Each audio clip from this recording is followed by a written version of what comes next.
Yeah, thank you. Okay. Um, so my name is Jasmin Turner. I am a PhD student at the University of Iowa in clinical psychology. Um, and up until I started that last August, you will have, if you've been to a conference before, you may have seen me at the last couple. I have been working for over 7 years now with Dr. Lynn Paul at Caltech prior to starting my PhD. So my main project has been working on the ACC infant and child study, which we presented on Thursday.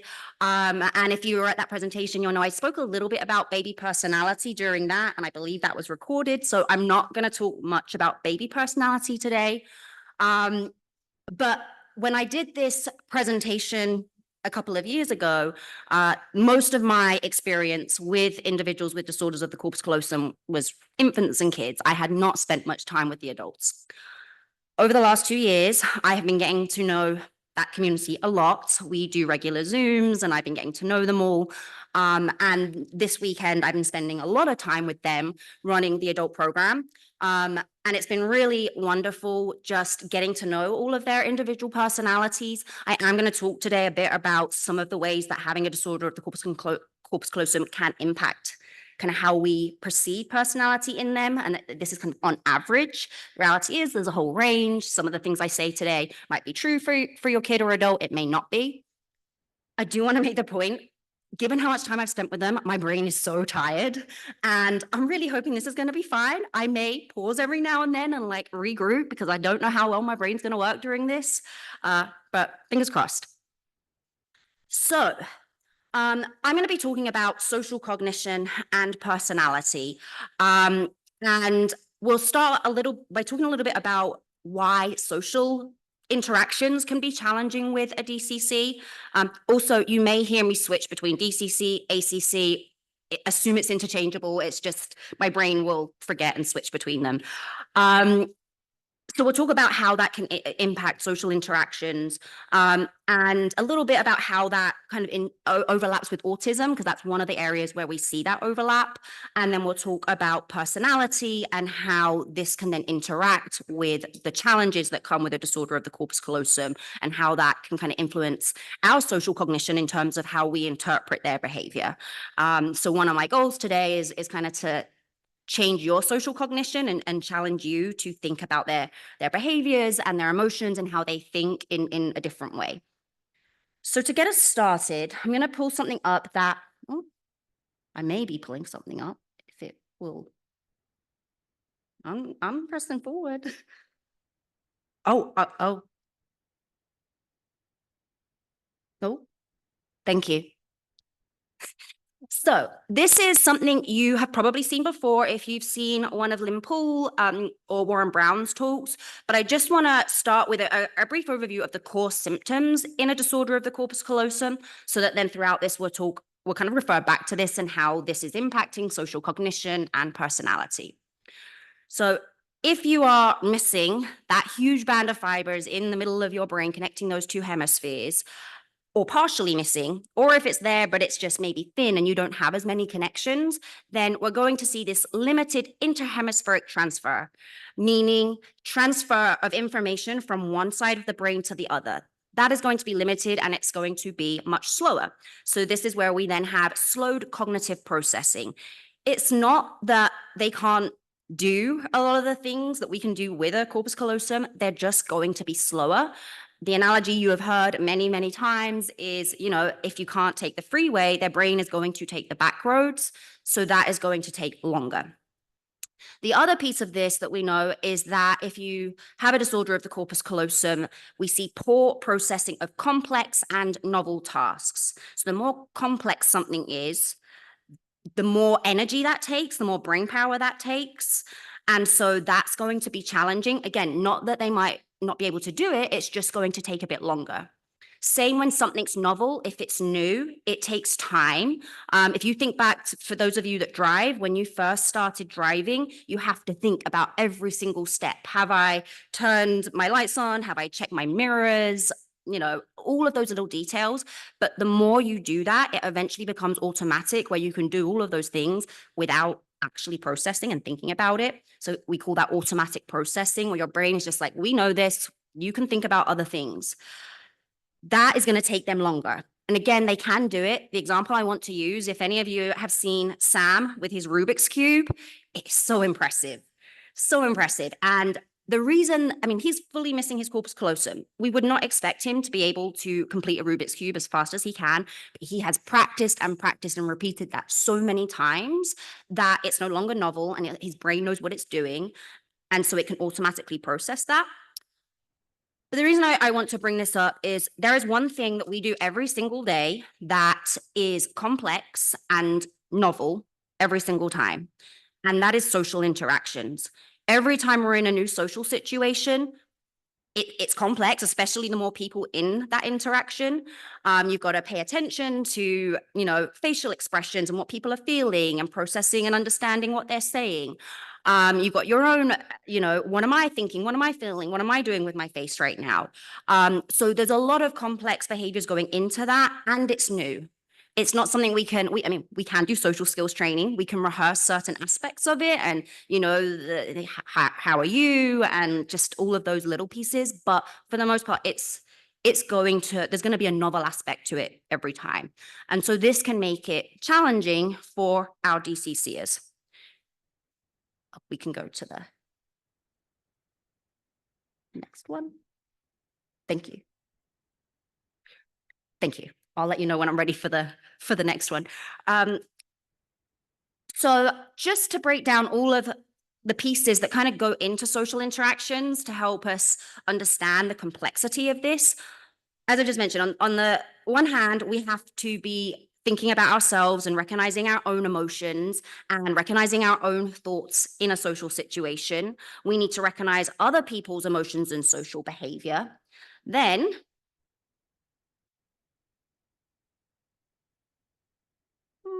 thank you. We have to not just recognize that, but we have to interpret our own emotions.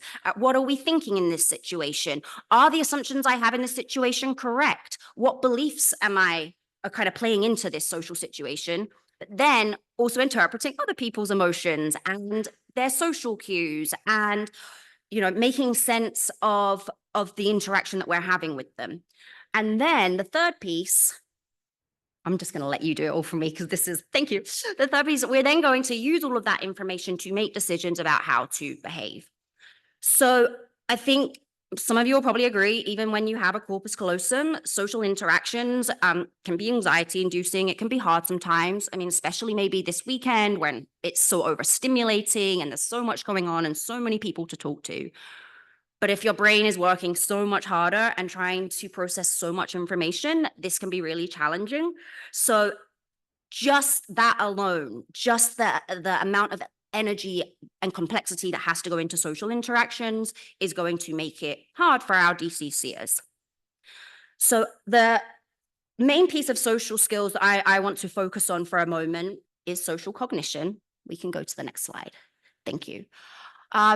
So this is, sorry, I gotta put it up on mine too. This is kind of the process that is used to understand and interact with others. It is thinking about other people's mental states and their emotional states, their beliefs, their desires, their intentions, and that really involves the ability to then understand and take into account their perspective. It also involves how we form impressions of other people, how we interpret other people's behaviors, and kind of the attributions we make as to why people might be behaving a certain way. It involves how we think about ourselves in social contexts and how we interpret other people's reactions.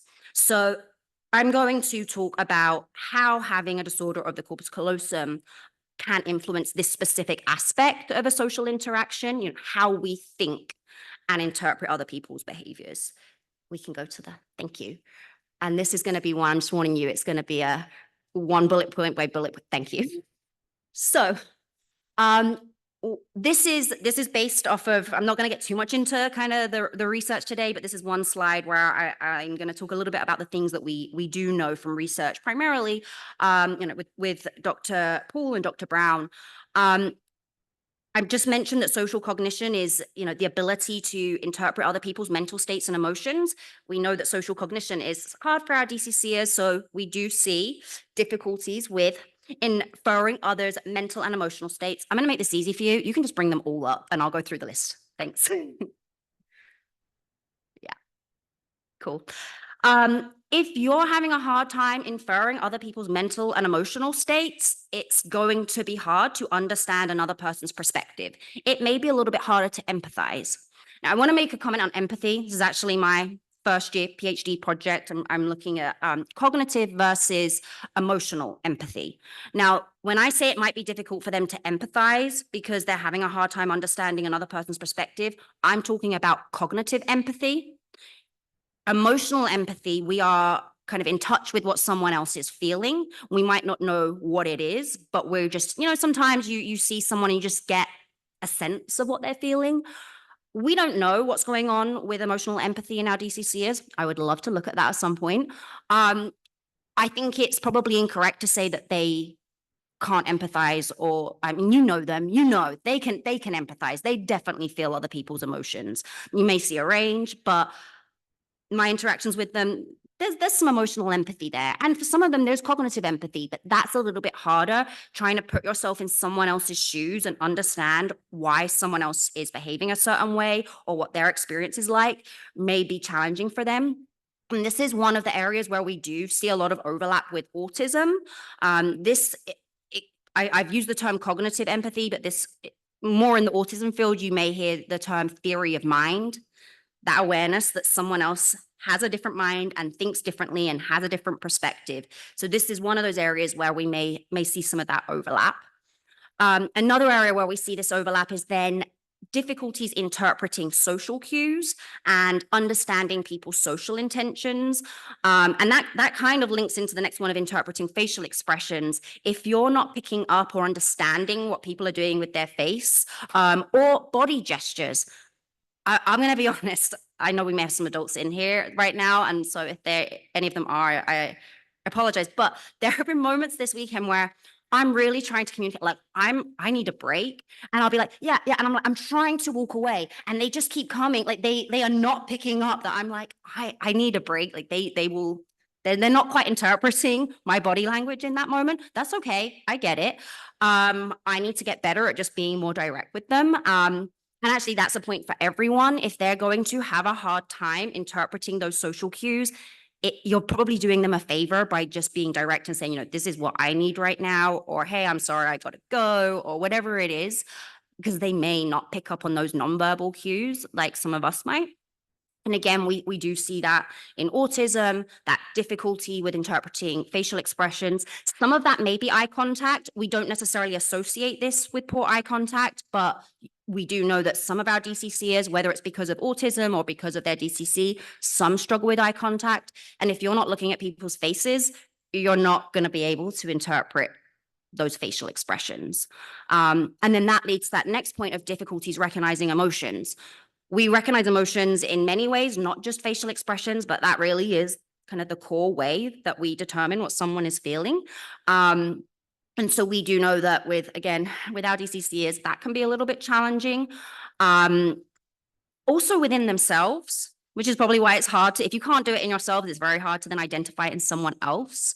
They empathize. I can tell that they pick up on other people's emotions. The challenge is, what is the emotion? Knowing what that is and knowing how to label it and use that information to respond is difficult. And then the last piece I've got here is difficulties with non-literal language comprehension. So this is where we're looking at things like sarcasm, jokes, although I will say they definitely have a sense of humor, and it's not like they don't get jokes, but the type of joke may influence whether or not they're able to comprehend. So sarcasm, things with double meaning, that can be hard. And again, we also see that with autism. And so this is really, I'd say, one of the main domains where when we evaluate for autism, social interactions is a huge part of that diagnosis. And so if you have a child that has received that diagnosis, it may be because we see some of this. Is it autism? It may be, it may not be. But the reality is we're seeing those same behaviors, and this is one of the labels, autism is one of the labels that we may give that. Okay. We can go to the next one. Thank you. So I mentioned that one of the goals I have today is to challenge your social cognition and to challenge how you think about your DCCers. We are all kind of social psychologists in a way, in the sense that we are always observing other people's behaviors and trying to make sense of it. We're trying to understand why people do what they do, and we make these attributions. We're making explanations for why people are behaving in a certain way. We're not always very good at it. Even as social psychologists, we tend to engage in very specific types of errors, quite common errors. One is known as the fundamental attribution error. So this is where we have this tendency, when we see someone behave in a certain way, we are much more likely to attribute it to their personality. But it might not be that, it might be the situation.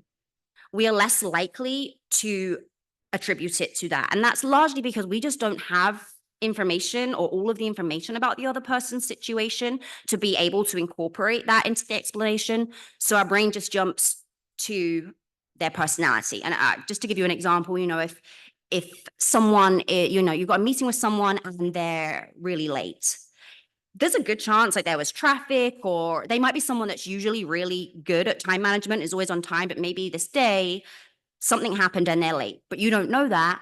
And if this is a new person, you jump to the conclusion of like, oh, like this person clearly like is not on time. They've got bad time management, because that's just this tendency that our brain can have.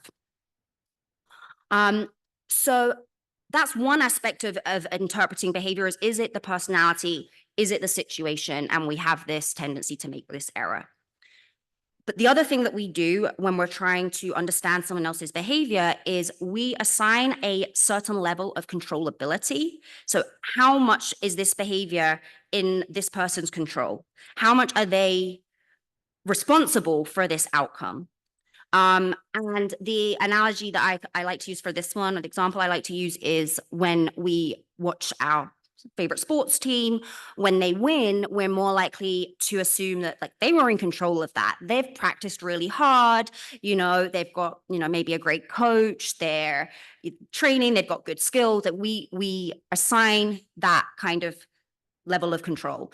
But if they lose, we might then say, well, the weather was bad, or they just had a bad day, or whatever else. We don't want to say that our team was bad.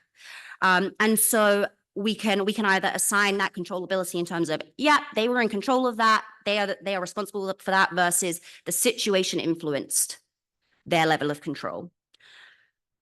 So when we're looking at a disorder of the corpus callosum, the lines become kind of blurred when it comes to personality, because we know that personality is something that influences how we think, how we feel, how we behave. But we also know, you can go to the next slide. Thank you. A disorder of the corpus callosum also influences how they think, how they feel, and how they behave. So when we're trying to interpret their behavior, I'm sure it's really unclear sometimes, like, is this their personality? Or is this the disorder of the corpus callosum? And sometimes it may not matter, but especially early on in life, I think when you're trying to, determine like what therapies is my child going to need? What kind of support do they need? Is this something that is, just part of their personality? Or is this something that we can work on and intervene on? And so it can help to kind of start to figure out some of those aspects that are the disorder versus personality. So what I want to talk about now is some of the ways that this disorder may influence how you perceive their personality. And there are a lot of different kind of frameworks and ways that psychologists approach personality. I have, it's not mine, but like there is one that I really like, which is the Big 5 personality traits. And you can go to, thank you. And this is going to be another one where we will do it one by one. Thanks. So the Big 5 traits are a set of 5 personality traits that, well, in fact, let me first define personality and then I'll go into the big five.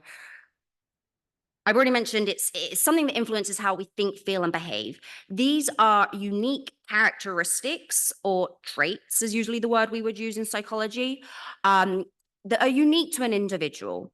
And they influence how we think, feel, and behave across most contexts, in most situations. There may be times where we have to act in ways that goes against our personality, but for the most part, when we're saying this is a personality trait, we mean this is something that's pretty consistent within this person across contexts. So, big five, there are these 5 traits, or actually dimensions, that research shows we all have to some extent. We may be really low on a dimension, we may be much higher, but we know that we all have some level of these traits. And research has also shown that these traits persist across many different cultures and countries. So there's I don't know if acronym is the right word for this. Anyway, there's a thing for remembering, which is OCEAN. OCEAN. You'll see what these are as we go. Although if you're from Canada, I think they use canoe. Anyway, this is just a way to remember. So openness to experience is our first one. And this refers to the extent to which a person is maybe imaginative, how curious and adventurous they are, how open they are to new experiences. Now, I know with just interacting with our adults this weekend, it's interesting for me because on the one hand, the research tells us that they can struggle with imagination. They can, again, difficulty taking a different perspective or putting themselves somewhere that is not in the moment. But I definitely see some of that in them. I mean, creativity is definitely there. We did art therapy yesterday and they had a great time and they were super creative. I'd say the area that I definitely see this show up and influence kind of how we might interpret their personality is, I mentioned right back at the beginning, novel things are hard. So you might have a DCCer that is open to new experiences in the sense that like they want to experience new things, but it might be challenging for them. We also know that, sorry, hold on. I'm going to take a second here to find where I am. We also know that again, going back to that slower processing speed, we know that they need more time to prepare. And so again, it may be that they want to try these new things, they want to go on adventures, they want to be independent and go explore, but they need a bit more preparation to be able to do that. So I want to make the point here, it's not so much that they're not open to experiences, it's just that they need a bit more guidance at times, a bit more preparation, and it might be hard if something's really new and complex for them. So the next one, thank you, conscientiousness. So this involves being kind of organized, reliable, involves kind of good time management, and this is where we might see some difficulties in terms of like planning, organization. This is where those executive functioning skills kind of come in. And that's challenging for them because, again, this requires a lot of brain power and they're working on those backup systems. So I will say, I know that some of them are very conscientious. I mean, we've got one here this weekend from Australia who's doing his PhD. And I mean, his brain is incredible. And from my impression, he seems super organized and, has given these incredible presentations and his time management seems good and all these things. But I guarantee his brain is working so hard to do that. And the point I want to make here is what we see isn't always a reflection of what's going on in their brain. We might see some of these conscientious traits, we may not, but even when we do, their brain is working harder. They're going to potentially burn out faster. So just paying attention to that, and yeah, we want to encourage those skills, but just being mindful that they may need more structure, they might need more practice. It's not going to be perfect. Maybe time management isn't their thing, and that's okay. Maybe organization is not their thing, and we need to create more systems.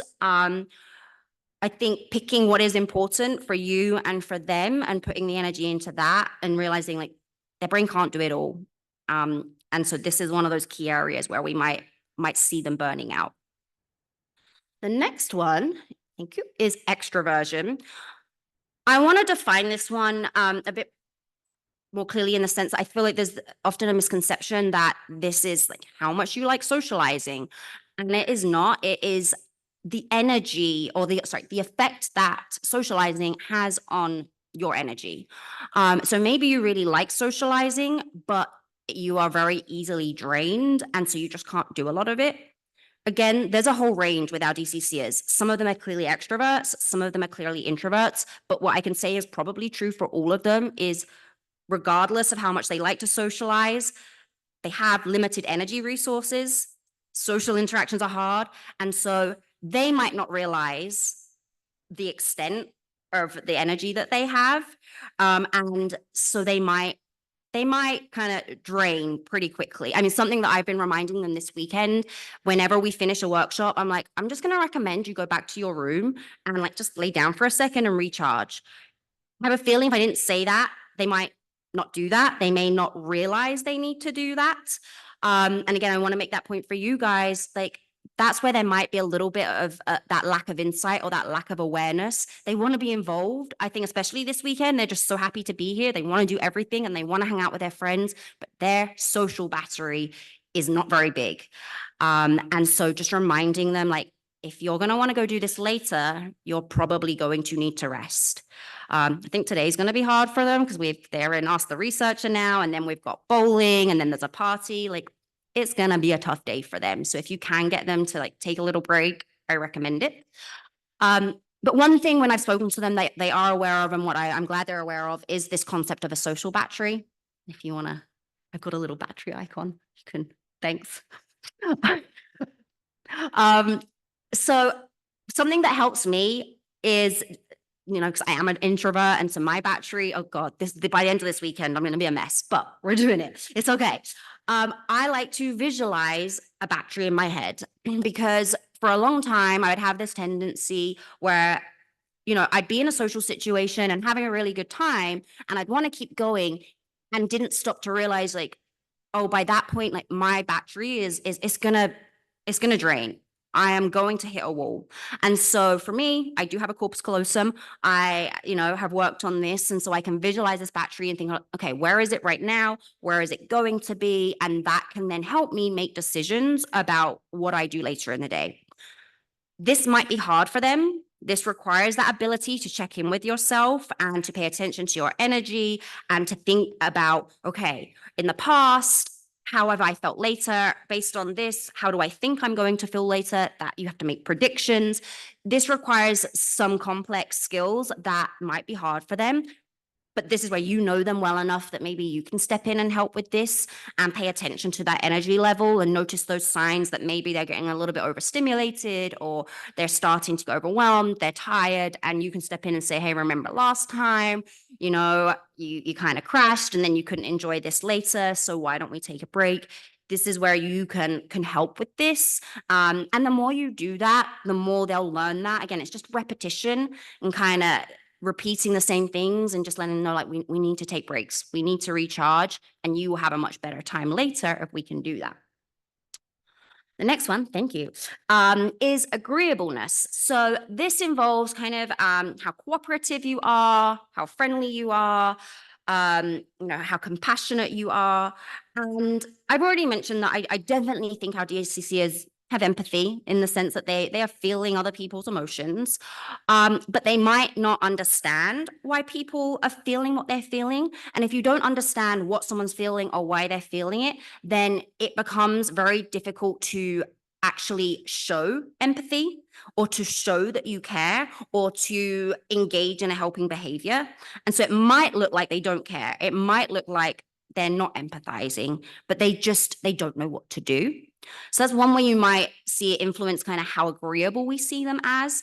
But the other part of that is we know that our DCCs have challenges with aspects of daily life, like transitioning between one task to another, or difficulties when plans suddenly change last minute. Remember, again, I'm going to keep kind of making this point that their brain is working really, really hard and it's going at a much slower pace. And so when you are transitioning from one task to another. Their brain is going to take a little bit longer to be able to do that. Same thing when plans change last minute. Our brains then have to adjust to that new plan. And especially if you've had expectations about how something's going to go, and you've had, excitement about that maybe, and now all of a sudden it's changed, and your brain has to suddenly switch to this new plan, that's going to take time for them. And while it's doing that, it doesn't always feel very good, and they might be irritable, and they might be emotional. And, this is that point where you might be feeling like they are not agreeable. They are unhappy. They don't want to do the new thing. They want to do the old plan. They don't want to transition to a new activity. I know this comes up when, unfortunately, I don't get to do this anymore, and I really miss this, but the interviews with parents and their babies, we would ask about this, and, how do they do with transitions? And I'd hear a lot, if we're transitioning to an activity they like, it's fine. But if we're transitioning to something that is not their thing, their brain is going to take a while to do that. And we see some of those emotions. I see Ella nodding. She now does those phone interviews. So I know she's heard this too. This is hard for them. And so it's not necessarily that they're not agreeable. Again, my interactions with them this weekend, they are all so lovely.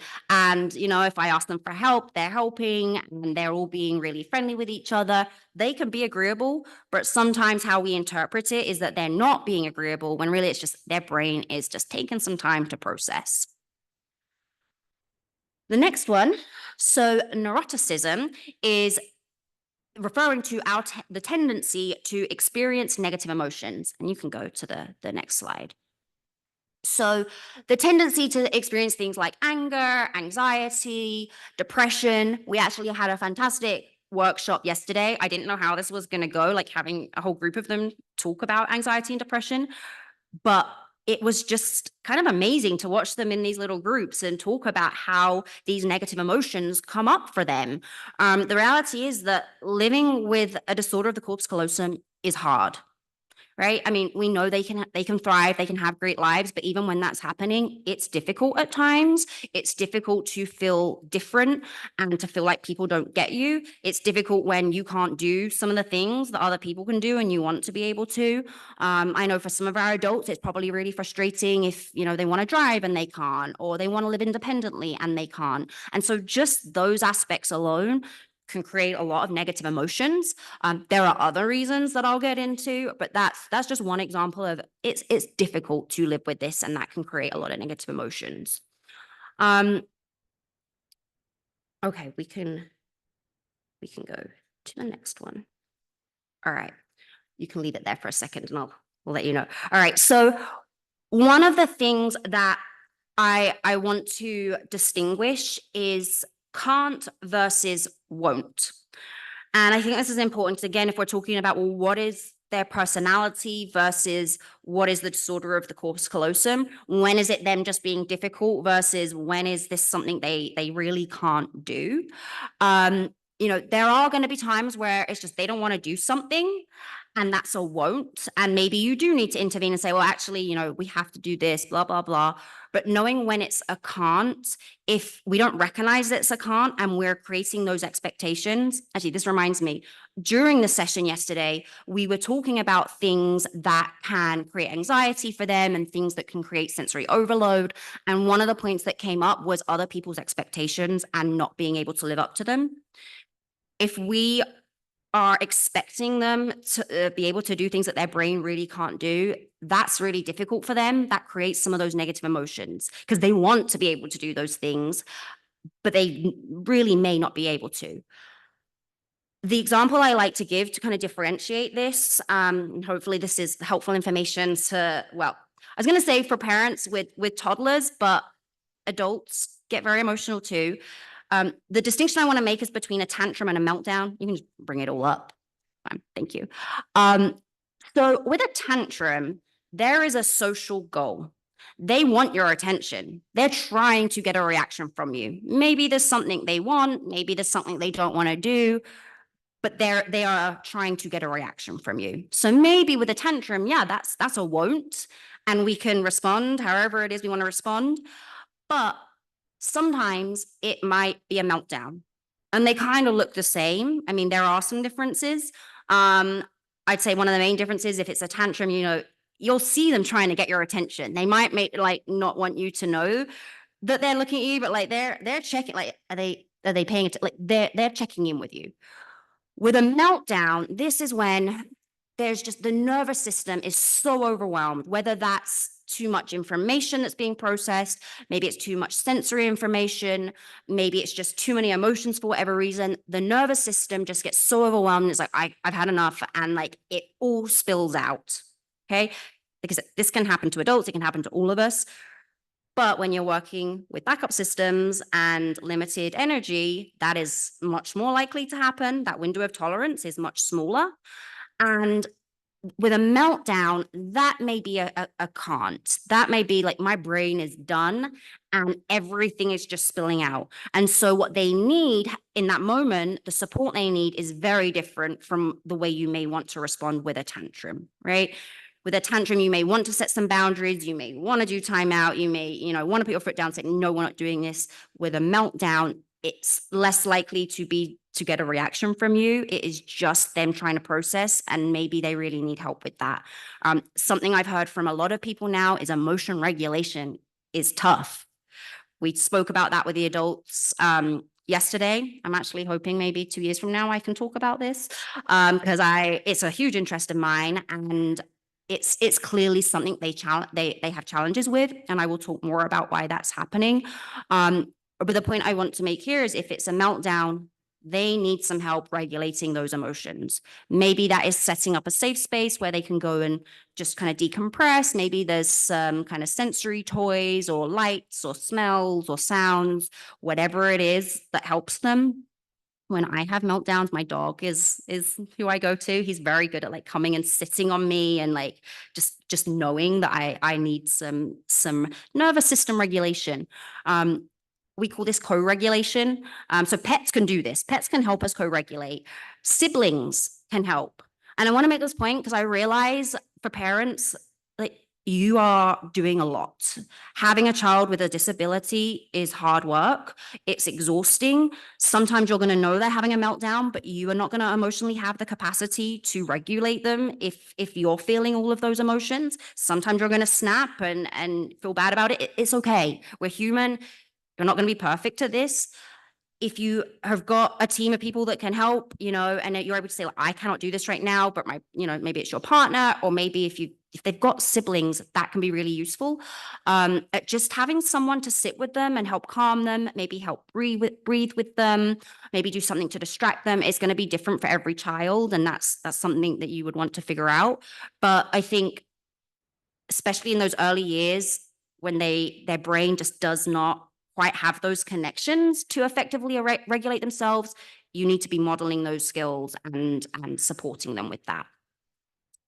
So we can go to, I will say the next slide, again, will be a lot of animation, so thank you. So I want to talk about emotional thinking and behavior, and to better understand why some of these really big emotions might be happening, and why sometimes these meltdowns might be happening, and it's really hard to reason with them in those moments. So first of all, let's just kind of talk. This is going to be a very basic what's going on in the brain kind of section. The first thing, and we can bring the first, thank you. The first thing, we have a trigger event, something in the environment that happens. So in science, we're calling that a trigger. The brain does many, many things to process that information. What we see, we don't see what's going on in the brain part. What we see is then the response.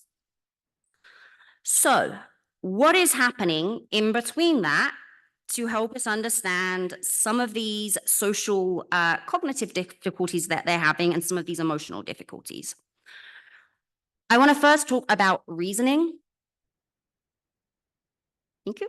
So reasoning happens primarily in the front part of our brain, in our frontal lobe. This is where kind of the control panel is, and it's where all of our executive functioning is happening. This is where we're problem solving, we're decision making.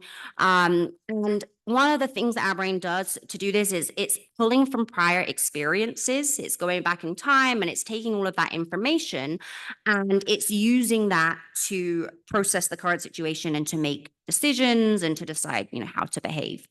So I like to think of this as kind of like the internet. This is the part of the brain where we've got all of those resources to figure things out and to use that information. Now, one of the things that the internet allows us to do and like our phones allow us to do is predictive texting, right? You start typing in a word and your phone, Google, whatever is like, okay, based on what knowledge I have and based on what you've written in the past, like this is what I think you're saying, and it fills it in for us. Sometimes it's right. Sometimes it is very, very wrong. Our brains are the same. We are pulling that information and making predictions, and sometimes we're right and sometimes we're wrong. Now, what this also means is your prior experiences are going to influence the kind of predictions that your brain makes. So imagine, some of you may not need to imagine, you may have lived this. If your brain is different in any way, there may have been times throughout childhood where you're so aware that you don't fit in, that you are different from other kids. You may, have felt isolated, left out, misunderstood. There may have been times where you're really trying to engage and interact and you're so aware that you're doing the wrong thing and you get that negative feedback. Kids are mean. And that is all going into that prior experience store in your brain. And so when you're in a social situation, and I'm sure, unfortunately, the world sucks at times. A lot of our DCCers will have had some of these experiences throughout their childhood, even as adults. If that has been your experience, those are the kinds of predictions you're going to make. You're going to be in a social situation and you're more likely to predict that it's not going to go well and that people are going to be mean. And especially if you lack the awareness and insight to know why people are reacting that way. And again, this is where, especially if you do have, I know many of our kids also have an autism diagnosis or an ADHD diagnosis. So then there's, all of those maybe special interests and that tendency to talk and talk and talk about that one thing that they love and not realize that other people are bored or don't care. And it's not that they don't notice. They may notice some of like the eye rolls or, some of those facial expressions, but they might not understand what they're doing wrong. And so as a result, when they're in these social situations, they may be more likely to shut down. We may see more social anxiety. But the main point I want to make is those prior experiences are influencing their social cognition. It's influencing how they think in social interactions. And so this is where social skills training can be somewhat useful, maybe not for everyone, but I think finding ways to create situations where they can have positive social situations. We want to make sure that their kind of prior experiences are not all negative. We want to fill it with as many good things as possible so that their brain is making more positive predictions. And they know that with some people, they're going to get a positive response. And it's, we're going to talk about this at the end, but like knowing who our safe people are, the people that we're going to have a positive experience with. So that's one way that what is happening in their brain and kind of their prior experiences is impacting their social cognition. So the other piece of this is emotions. Thank you. So emotions are primarily being processed in a very different part of the brain, okay, in a much deeper part of the brain. So when we are experiencing emotions, our ability to understand them and regulate them really depends on interactions between these two regions. There's an arrow. Thank you. So that requires brain connections, right? And even when we have all of those connections, this is hard sometimes. The bigger the emotion is, the harder it is for these two areas to communicate. But if you are missing a huge bunch of connections in your brain, then this is going to be even more difficult. Now, what I have heard is that it seems, and this may not be true for everyone, but if you have a disorder of the corpus callosum, it seems there's a tendency to maybe really quickly escalate with emotions, but I've heard they also come down quite quickly. which is great. It may not be that they're intentionally doing that. It may just be that that's how their brain works, but they may not intentionally be actually regulating that because of just how much energy and communication it takes between these two regions. So that's one reason that just regulating emotions can be difficult. But linked to that, you can bring the next. I'll mention that in a minute. We can bring the next one up. Okay, cool. You may notice sometimes that, there's the trigger, there's an emotion, and then there's this huge reaction that doesn't always seem to fit what that trigger was. Maybe the emotion doesn't seem to fit what that trigger was. It might be the right emotion, like you might understand, okay, I get why you're feeling this, but it may be way bigger than what you would expect. And the analogy that I like to use for this is actually one that a friend, I was trying to explain to him what this was, and he was like, have you ever heard of a compressor? I hadn't, and this is something in music apparently that keeps the volume or I guess, how loud the volume within a certain range. And for most people, our brain kind of has a compressor in that it ideally keeps emotions within a range that we would expect for the situation. But people with a DCC, other neurodevelopmental disorders, it's kind of as if that compressor isn't there. There is nothing containing those emotions within a range that we would expect.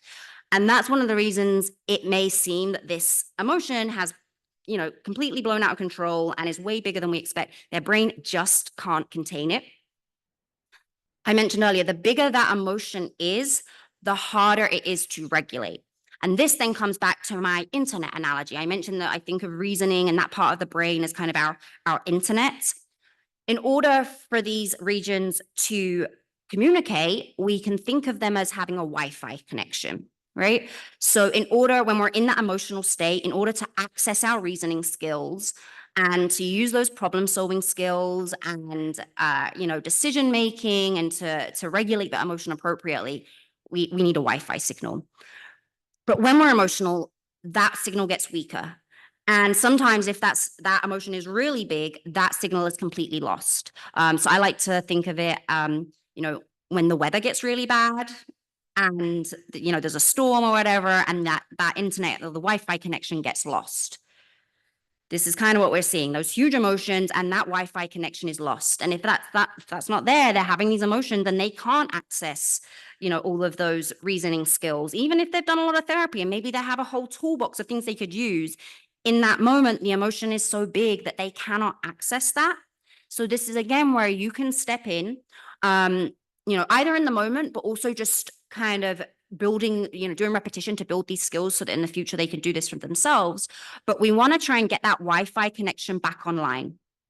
Now, I know and this is where it kind of comes back to the idea of a tantrum versus a meltdown, when they're having really big emotions, sometimes you want to reason with them and you want to be like, well, we're going to do this because of this. And you try to explain the situation or you try to explain the emotion away.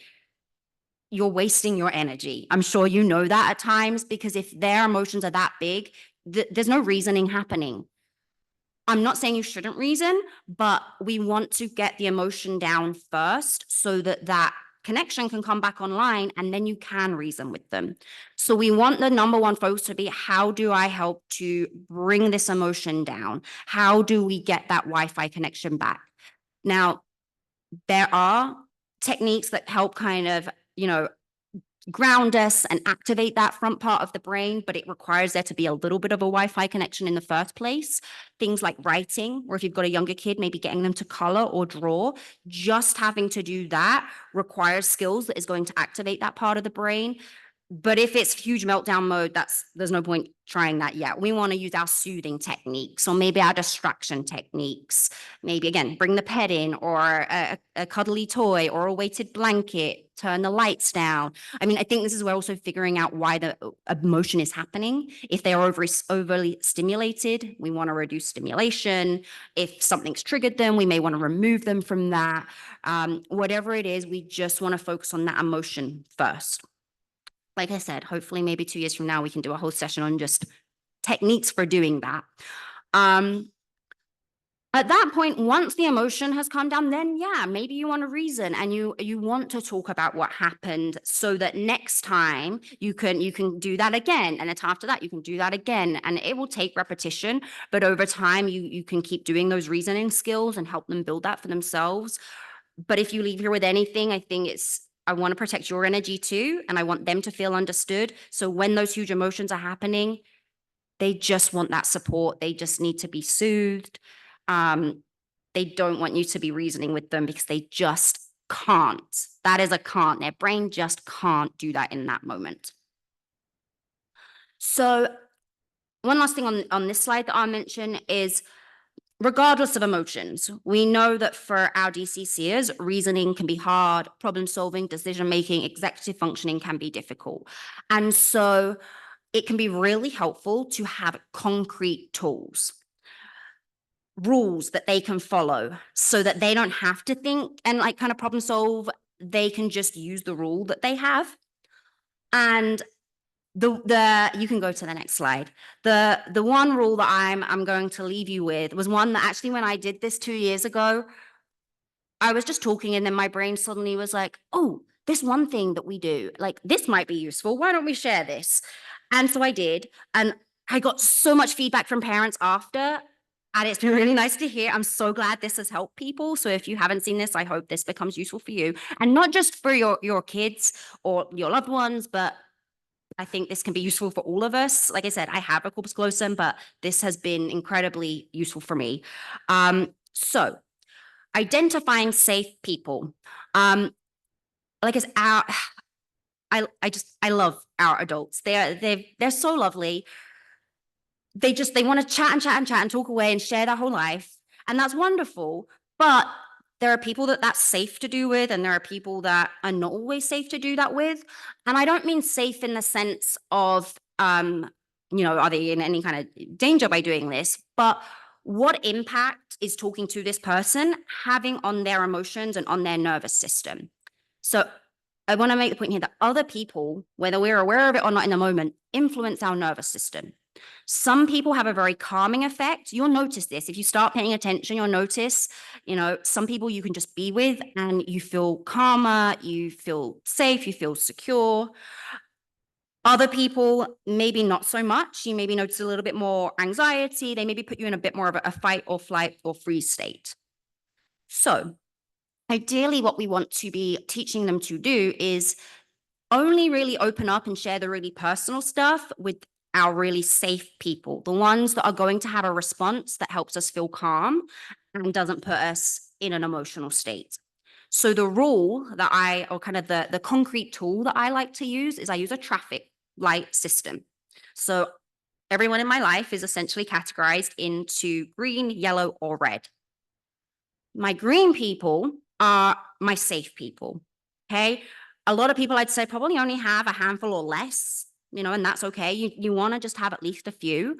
I can say I have a good, I got to say, Limpel, she's one of my green people. I have a good few green people in my life that I know when I want to share something or there's something emotional, these are safe people that I can go and talk to. They're going to make me feel validated. They're going to make me feel understood. That's kind of what our nervous system needs when we're emotional. So I know that they're going to calm me down. Yellow people, I mean, most of my friends are yellow people. And what I mean by that is, I can talk to them. I have a good time with them. But I know that if I talk about something personal, there's a good chance I'm going to get a response that they mean well, but doesn't necessarily make me feel good. And we can all be yellow people sometimes. Yellow people, it's when we're kind of like someone is crying and we're like, oh, you know, like don't cry, it's gonna be okay. Or the kind of silver lining approach, like you know, at least this or at least that. You know, we don't actually want to hear that. We all do it. We all can do this sometimes, but it's not what people need when they're feeling emotional or when they're sharing something personal. They just, you know, we want to be heard. We want to feel understood. So yellow people are kind of those people like, it's not that they're unsafe, but we can't trust we'll get a reaction that makes us feel better.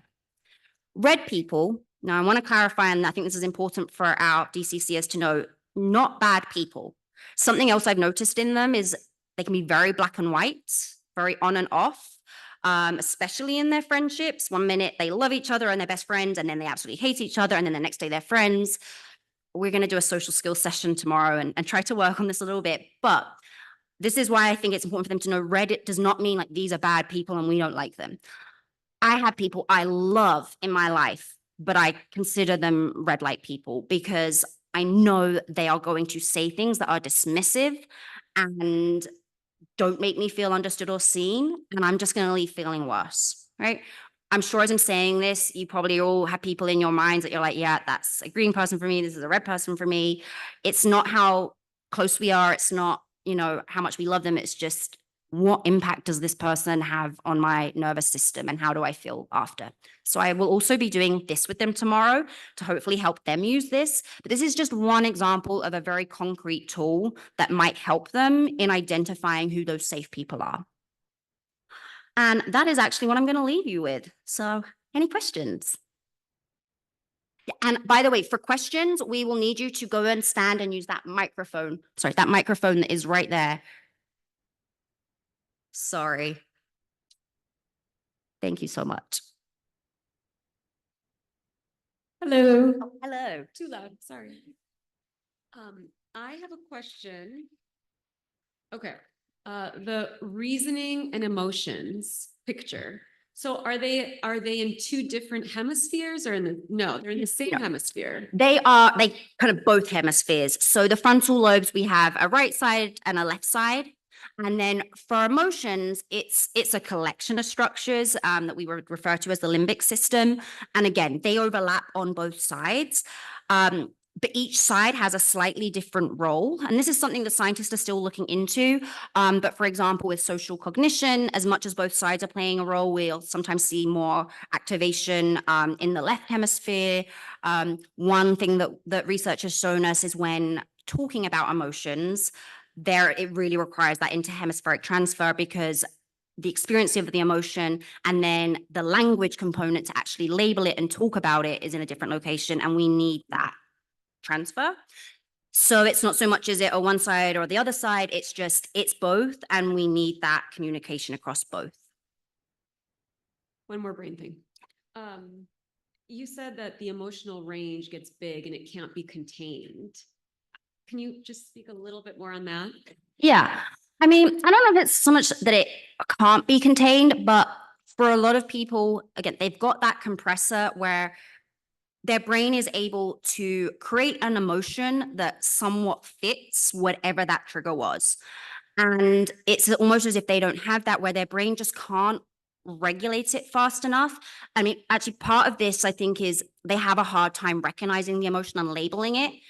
And if you can't do that, you can't step in and start to regulate it. So it's going to escalate and escalate. So that's where we spoke about this yesterday in one of our sessions. I think helping them, I was going to say helping them recognize their emotions, but I think the most important thing you can model is labeling the emotions. Like this is the first step in being able to regulate emotions ourselves is what am I feeling?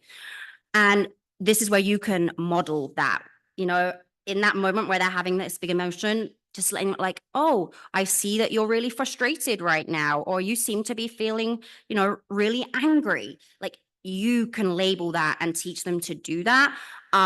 Because once we're able to do that, we can figure out what we need to do to regulate it. But I think because they're lacking those skills, that emotion is kind of just running wild and it gets bigger and bigger. And that just makes it a lot harder to bring back down.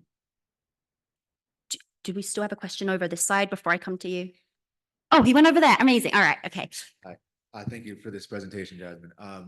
I have a 5.5-year-old daughter with complete ACC.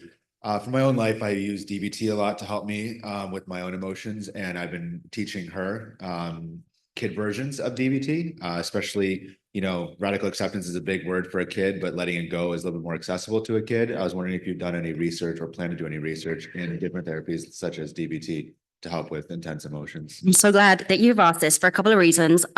One, just what I've heard from the adults, just anecdotally, I know a lot of them really like DBT and have found it really useful. I hope she doesn't mind that I'm going to do this. But I know many of you, huh? Oh, sorry.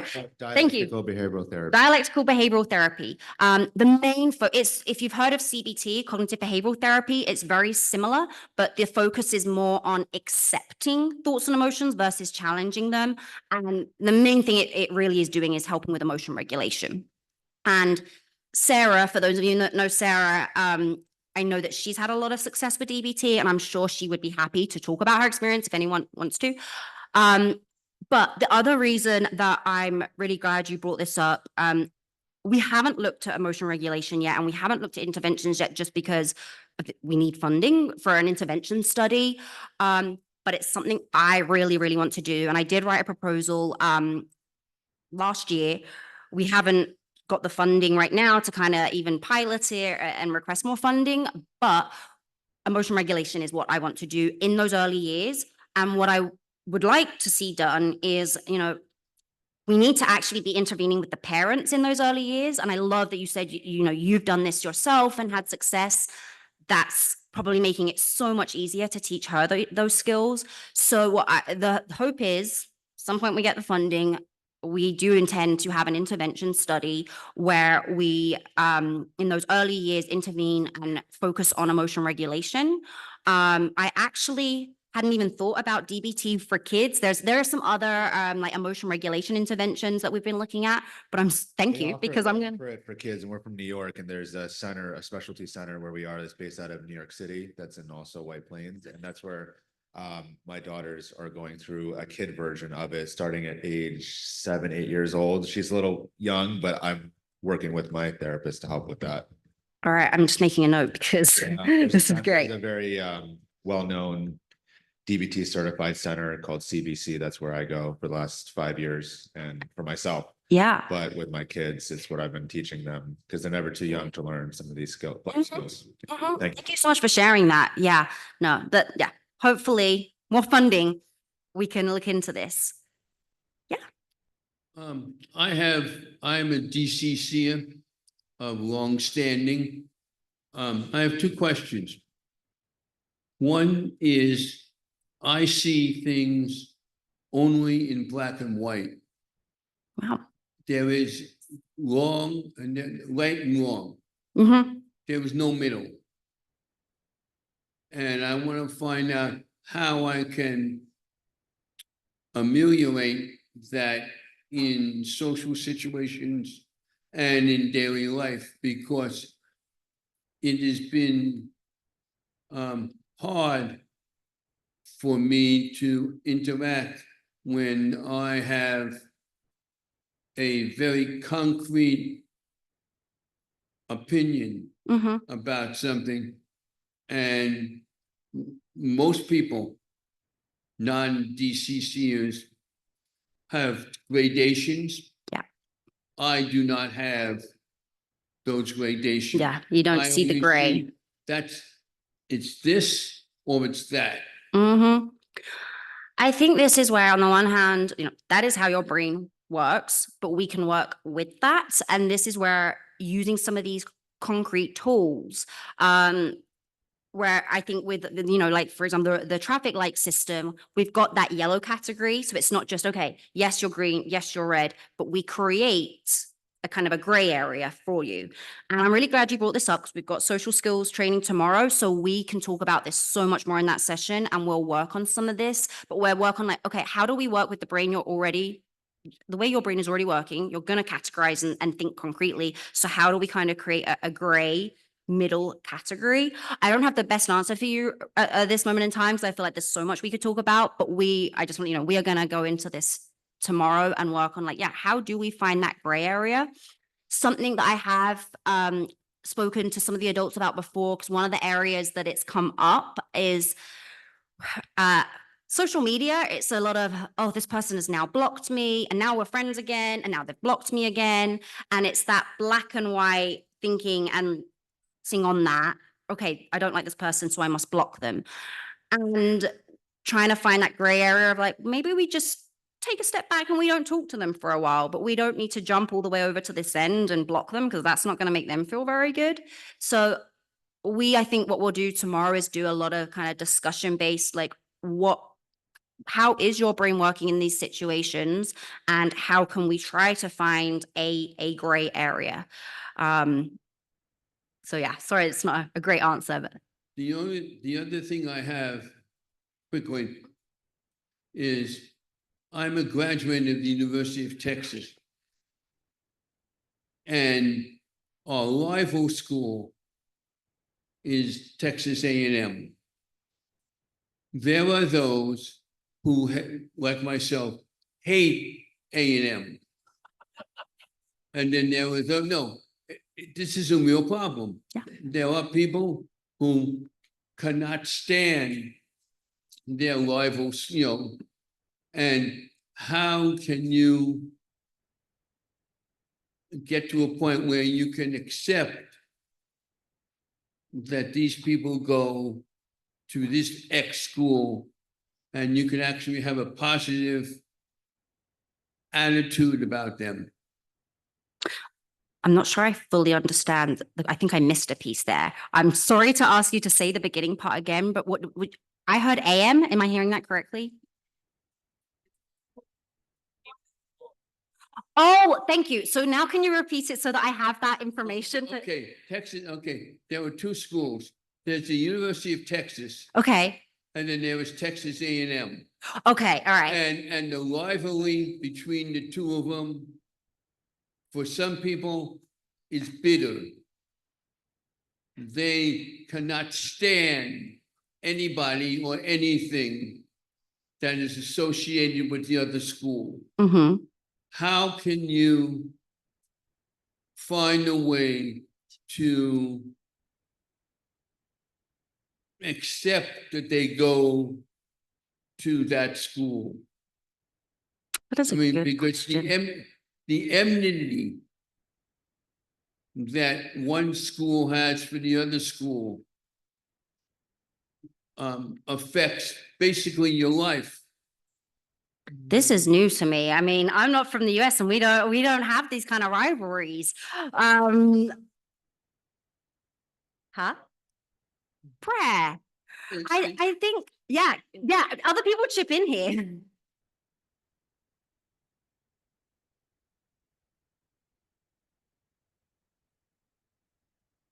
Mm.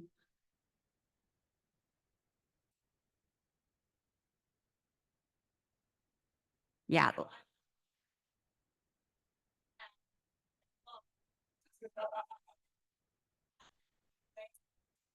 You're an Aggie?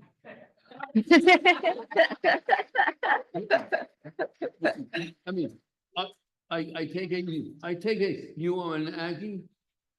That is hilarious. That is so funny.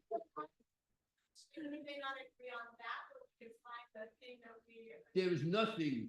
Oh my God. There is, Wait, I want to like, wait. there is nothing. You know, No, I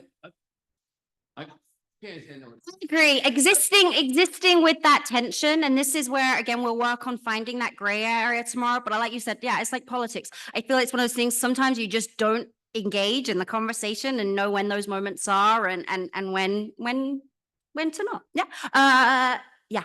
Okay, this is Hassan. Okay, this was a very timely exchange. And I really appreciated the gentleman that walked out that spoke about DBT therapy, because I'm literally just looking at it last week. I have a daughter who's 21 with complete, an 18-year-old typical, and a 16-year-old with complete. My two are very different in terms of their functioning, especially when it comes to emotional regulation. So I'm very interested in your study because my younger son His emotions are a Maserati and his logic is a Ford, Honda. Mhm. And so he has a hard time sort of grabbing his emotions. And what's interesting in terms of managing it, he has that level of cognitive inflexibility where he can't really sit with his emotions and yet be okay with others' emotions. For a long time, we met him where he was at in terms of making him comfortable and truly understanding his capacity, and it's sort of giving him space to work through those emotions, which is important to a point.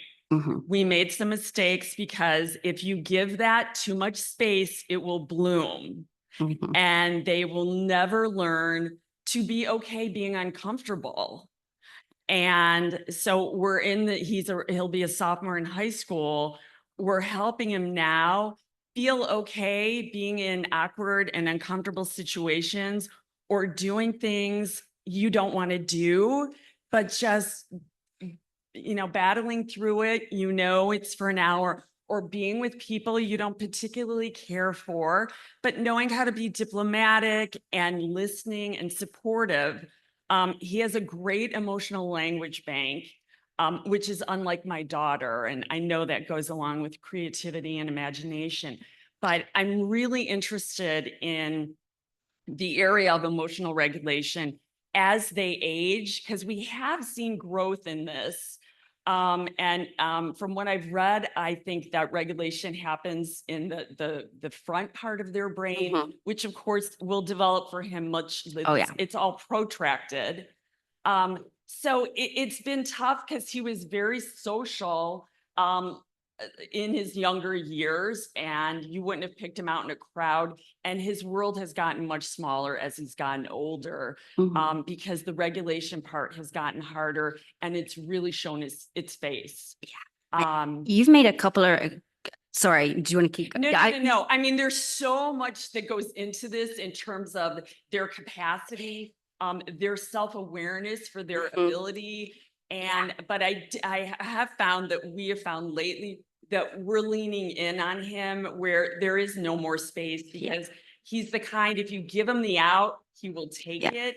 And so we're really challenging him. Like, this is when you should feel the most uncomfortable around the most supportive Mhm. people, so that when you're out, you can keep it together. Mhm. And because nobody cares, like, once you get older, here's your story. Like, I have this, I have that. Nobody cares. Like, because of it, you did what? Like, I have ACC. Okay. And because of it, I did this, I did that. And I learned best when, or Mhm. I need. So we're kind of, Yeah, sort of. you made a few really great points I want to emphasize for everyone here. And one is, first of all, even neurotypical people, that part of the brain for really regulating our emotions is still developing up until 25. So we see more impulsivity, and when you say, emotion regulation is in that front part, a big part of that is where our impulse control is. That is where the ability to pause and reflect on the emotion is. That's really hard for them. And then, if you're not 25 yet, your brain still is developing. And I love that you brought up about just like, you still need to feel uncomfortable sometimes. And we spoke about this in our session yesterday, where I just made the points been like, it's okay to feel emotions. And when I talk about emotion regulation, I said, like, I'm not trying to change you I'm not trying to stop you feeling the emotion. We want to give you tools to process the emotion, maybe even be with the emotion and still behave in a way that we don't regret later. And so it's not like, all right, I'm just going to let you sit and process this emotion and have it for, as long as you need to have it. It's like, how do we get this emotion down to a level where you can still function in a way that is appropriate for the situation? And you spoke about, that friendship circle kind of getting smaller. I think this is one of the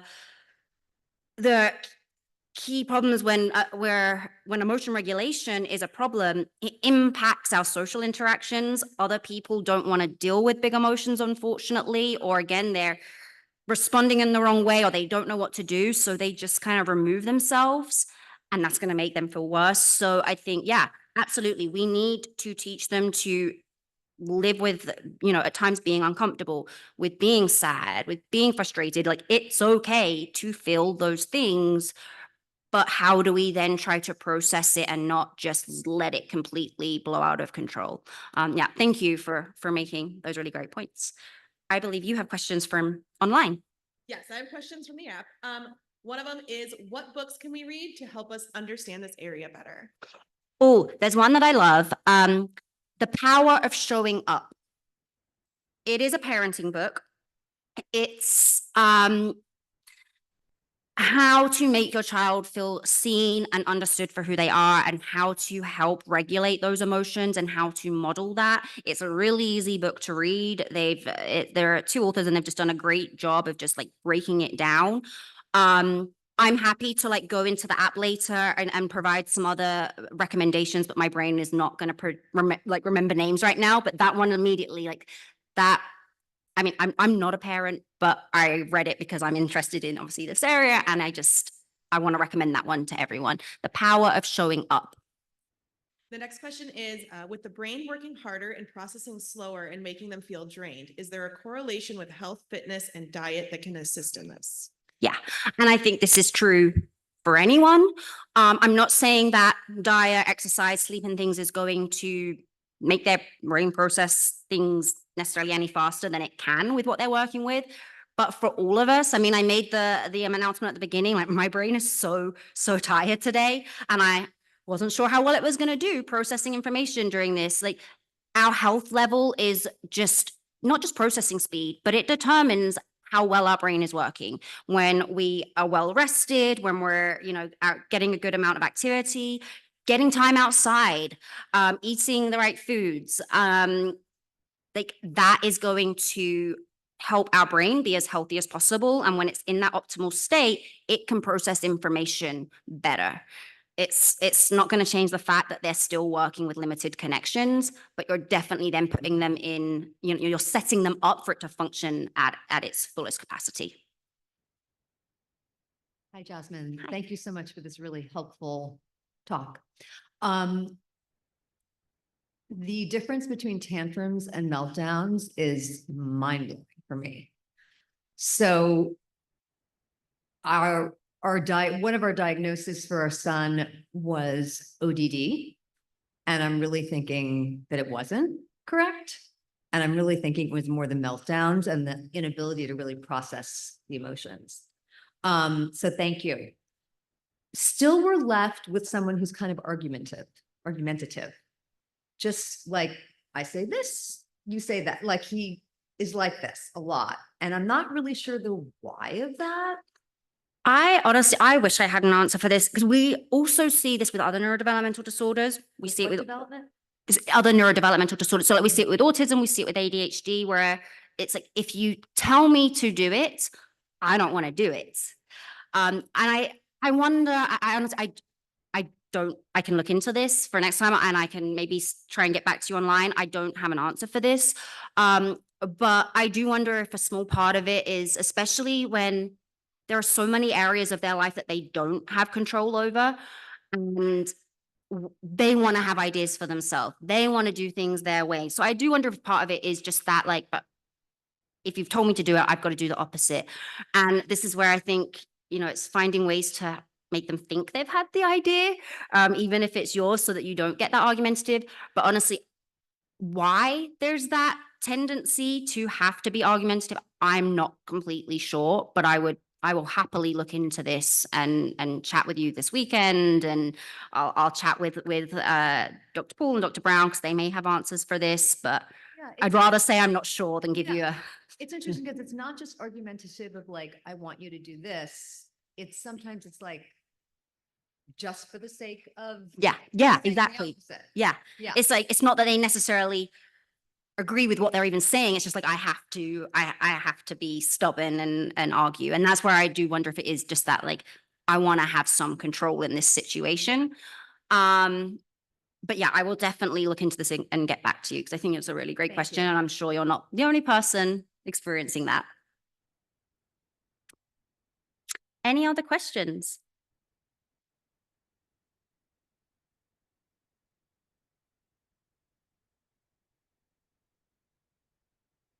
Hello. Hi. Very helpful. Um, I've heard of something called the triune brain model, and I was just thinking of that picture. You have your brain stem, you know, your reflexes, and you have your emotion on top of that, and then you have all your reason on top of that. And I was thinking in terms of, you know, blood flow.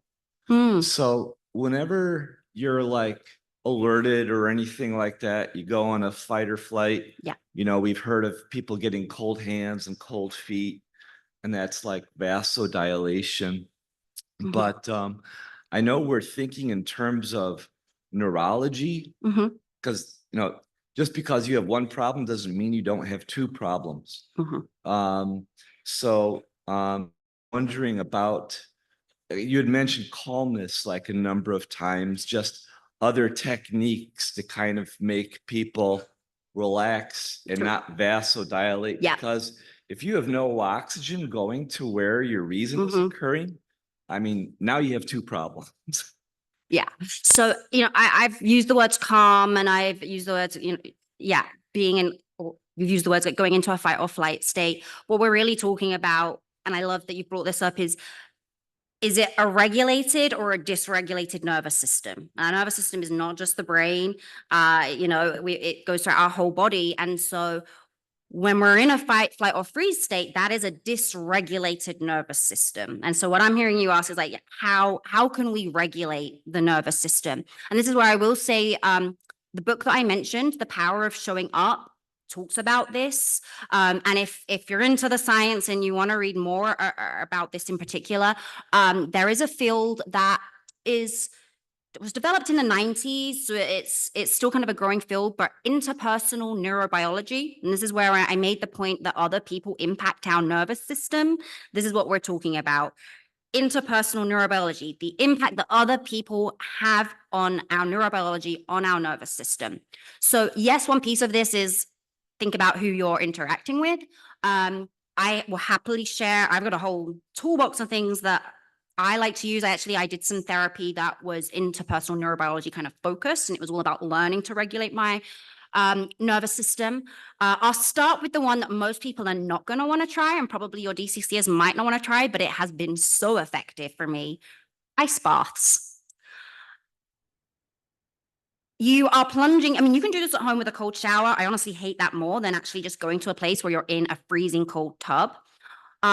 The idea behind this, I mean, one, it is just good for your cardiovascular health, but you are putting yourself in a stress state while training your brain that you are safe. Like your body's freaking out because you're in freezing cold water, but you don't have to stay in there very long. I do like 1 to 3 minutes max. But I'm training my brain. Yes, we are in a stress state right now. We are like my nervous system is going crazy, but I'm training my brain to be calm.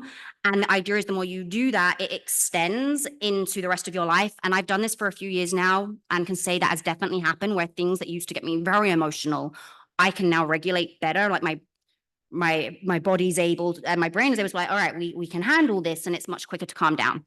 Now I realize that's not feasible or something not everyone will want to do. Other things that I think are incredibly helpful, getting the body moving, long walks. Now I say long, I mean, any length of walk is good. I experimented with this a little bit at a time where I just was feeling a lot of emotions a lot of the time. And one day I was like, all right, let's just keep walking until I feel like my nervous system has calmed down. And it took about an hour for me. And it's going to depend day to day and how dysregulated you are. But just being outside. And what I like to do, I'm not someone that likes to meditate. Just my ADHD brain is just, it doesn't quite go with meditation. But when I go on walks, the one thing that's kind of like a meditation, I guess it is mindful meditation is a way. I'm like, I love trees. I love looking at trees. My dad was, I think because he loves trees as a kid, he'd always like, ooh, like you can do this, like make trees exciting in some way. On my walk, I'm just like, oh, look at that nice tree. Look at this nice tree. Oh, look at this beautiful house. Sometimes I would just drive myself to an area with really beautiful houses and just be mindful of my surroundings. And that can be very calming. Huh? Yeah, you too. Yeah. Nature. Yes. Just being somewhere green. I think for younger kids, you know, sensory toys, things that they can play with that kind of gets them out of their head and doing something, maybe doing a puzzle, artwork. I think if that's something they like, can be kind of very grounding and calming. Showers, baths, pets. I'm gonna keep saying that. My dog does so much to help with this. So I think pets are so useful. Weighted blankets can be really useful, especially if it's kind of a restlessness. And if it's continuing where it's like it's time to go to sleep and you're just dysregulated and it's hard to relax your body, that's when I find weighted blankets quite helpful just to create that pressure. Yeah.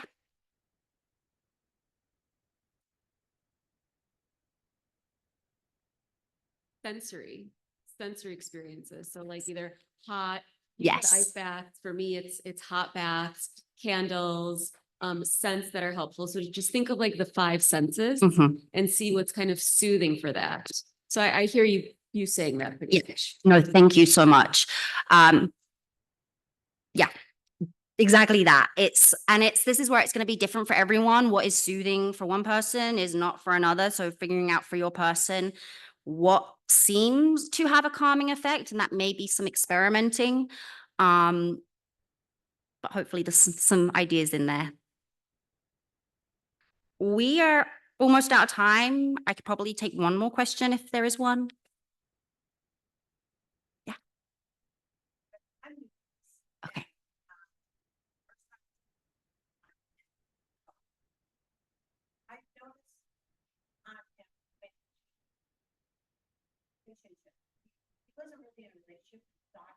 Mhm.